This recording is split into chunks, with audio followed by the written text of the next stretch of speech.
Sometimes in life, we find ourselves in a strange situation. We approach others with good intentions, show kindness, and try our best to help.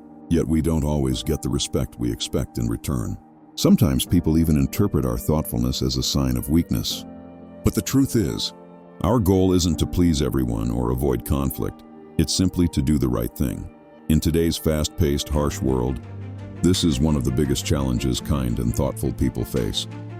Their good intentions are often misunderstood. Sometimes consciously, sometimes not. But the result is the same. You end up feeling undervalued. That's why it's so important to recognize how our well-meaning behaviors can be perceived from the outside. Certain habits can unintentionally make us seem smaller and even cost us the respect we deserve. In this video, we'll go through some of the most common behaviors that can unintentionally undermine your presence. We'll talk about how to protect yourself while maintaining a confident, respectable image. Let's get started. It really hurts when you act with good intentions but don't receive the respect you deserve. Most of the time, you don't think you're doing anything wrong. In fact, you believe you're doing the right thing. But from the outside, the picture can look very different. Respect isn't lost for just one reason. Your actions, the signals you give, your boundaries, and your confidence all combine to create an overall impression. The problem is that kind. Thoughtful and considerate people often express themselves very gently. That gentleness, even when your intentions are pure, can be interpreted by others as weakness or hesitancy. People's minds work in simple ways. If they're always overthinking and apologizing, they must not be very strong. Another issue is that your good intentions can lose their value when they fall into the wrong hands. What you see as a genuine effort might be perceived by others as ordinary or effortless. To them, it looks like you do it automatically, without real effort. So, the main reason you may not be respected is rarely ill intent. Misread gestures, excessive self-effacement, over-explaining, and not setting boundaries, all of these can unintentionally place you in a weaker position. That's why adjusting certain behaviors doesn't just improve your relationships, it strengthens your self-respect as well. Let's move on to the first behavior we need to watch out for. One of the most common traps kind people fall into is over-apologizing. You might think, I don't want to hurt anyone, I don't want to be a burden, or I don't want to be misunderstood. And before you know it, you've apologized dozens of times throughout the day. You may see this as politeness, but from the outside it can send a very different message. Someone who constantly apologizes is often perceived as lacking confidence. The unspoken message is, they don't trust themselves, so why should I? Every unnecessary apology chips away at your respect, even if you don't realize it. In some cases, it can even become something others mock. The truth is, if you haven't actually harmed anyone or done something wrong, you don't need to apologize. Over-apologizing doesn't make you appear kinder. It can make you seem weaker than you really are. That's why it's important to use the word sorry consciously. It's a valuable word, and when said in the right context, it carries weight. But if you repeat it at every turn, for every little thing, it loses its meaning and undermines your strength. In short, apologizing is a virtue, but only when it's done appropriately and in moderation. The words you use don't just convey information, they also give subtle clues about who you are. That's why the length of your explanations, your tone, and your choice of words often carry much more meaning than you realize. Everyone has moments when they need to explain something. Someone asks for directions, a colleague needs clarification, or a friend wants a detail. These are normal situations. But the problem arises when something that could be explained in a few simple sentences is unnecessarily extended. When this happens, people often interpret it as a sign of weakness. It can come across as if you don't fully believe in what you're saying, or that you need to overtalk to convince others. People tend to think, if they need to explain this much, they probably aren't confident. This perception can make you seem inexperienced, unsure, or even less capable than you really are. Most of the time, over-explaining comes from good intentions, wanting to be clear, avoiding misunderstandings, or covering every detail. But the effect is still counterproductive. Long-winded explanations can create the impression that you are defending yourself. That's why it helps to pause and ask yourself, do I really need to say more than this? Most of the time, the answer is no. Being concise, clear, and to the point not only makes you appear stronger, but also increases the respect people have for you. Sacrifice is one of the most valuable virtues that shapes a person's character. Helping someone, giving your best, offering something with good intentions, these are the actions that make us truly human. But here's where the challenge begins. Not every act of sacrifice reaches the right person. When it doesn't, what was meant to be valuable can turn into a burden that wears you down. Some people don't accept kindness as it is, they trivialize it.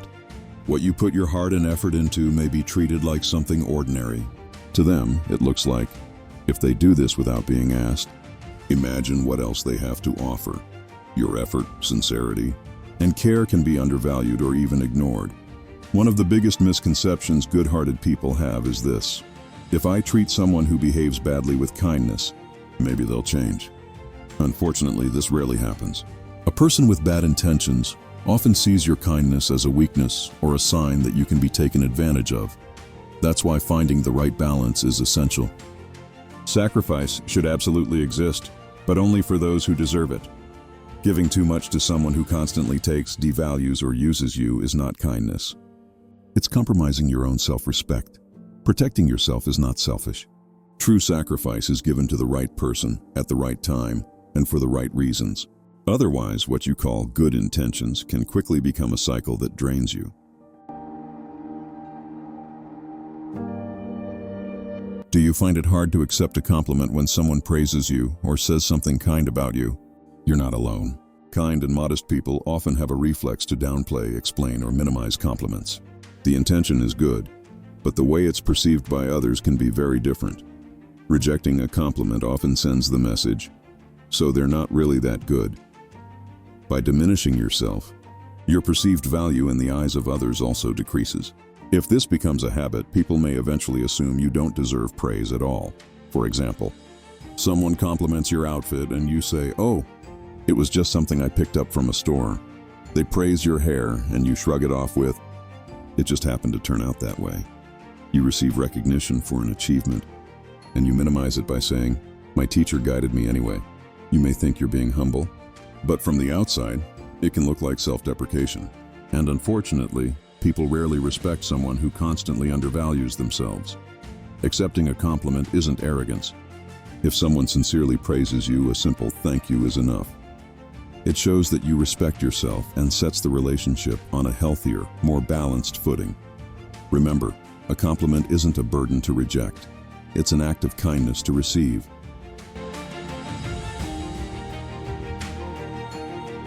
Some people struggle to do even the simplest tasks on their own.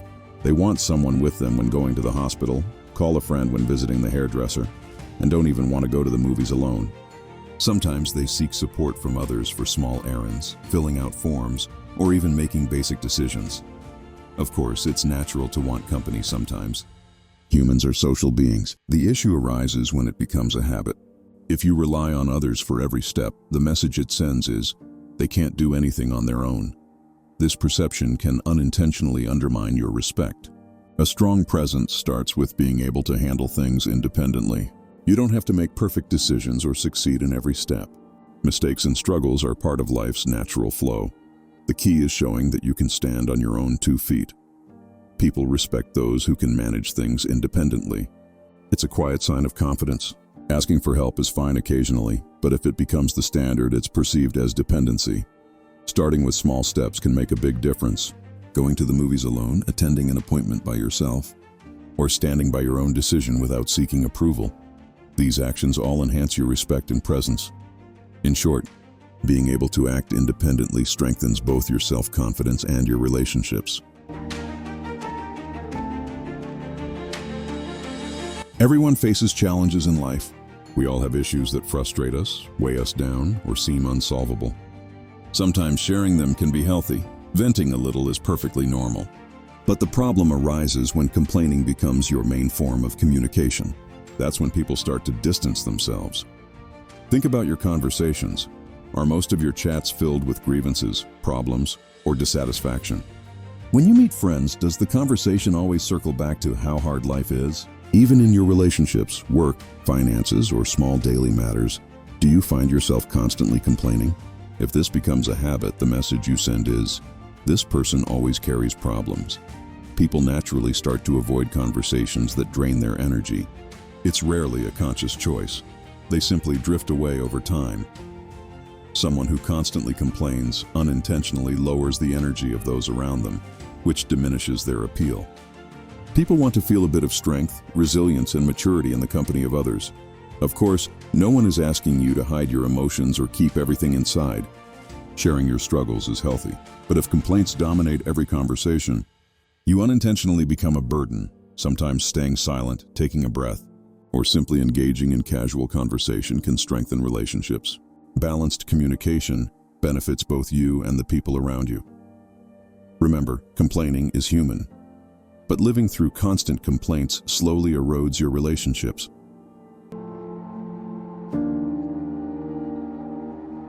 Romantic relationships can enrich life and nourish the soul, but sometimes people place their partner at the center of their world, losing their own independence.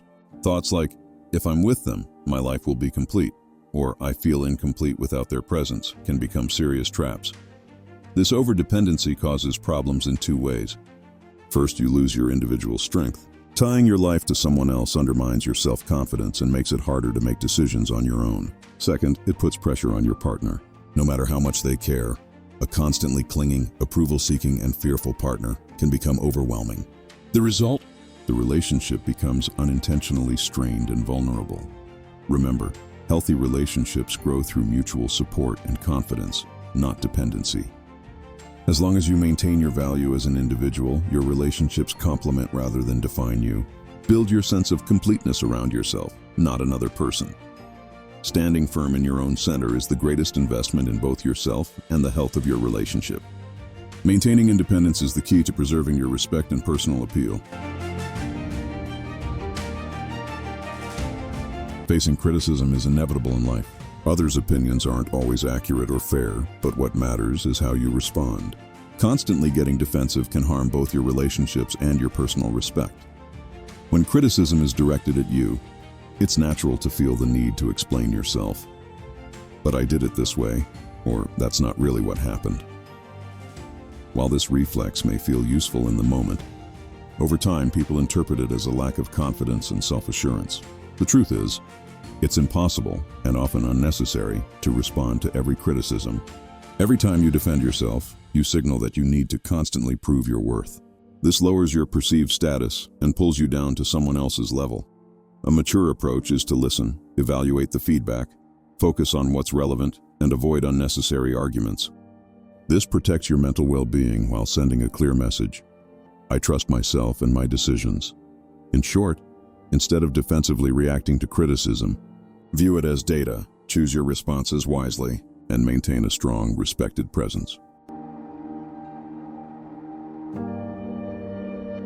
Some people feel the need to seek approval from others for every decision they make.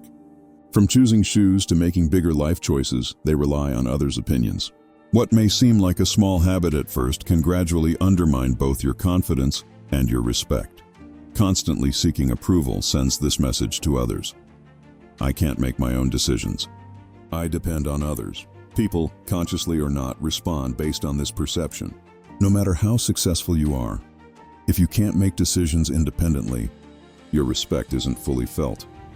Shaping your life around others' approval makes you vulnerable to dependency and easier to influence. Taking small risks, making your own choices, and not fearing mistakes are the most effective ways to break this cycle. Remember, seeking approval is natural, but if it dominates your life, it erodes your confidence and respect. Standing by your decisions shows people that you are both trustworthy and worthy of respect. Even well-intentioned actions can sometimes be misunderstood, boundaries can be crossed, and respect can be questioned. What matters is recognizing this and acting in ways that protect your dignity. Apologies, explanations, acts of generosity, receiving praise, dependency, and seeking approval, all of these behaviors, when managed thoughtfully, can strengthen both your relationships and your self-respect. Now, here's a small challenge. Take a moment to reflect. Which of these behaviors do you notice in your daily life? Which ones could you adjust? Share your experiences in the comments, both to reflect for yourself and to inspire others. You are a valuable individual. Setting your boundaries, making your own decisions, and standing on your own feet are your rights. Respecting yourself is just as important as respecting others. Thank you for listening. Take care of yourself, protect your boundaries, and honor your worth. I'm looking forward to your comments. See you soon.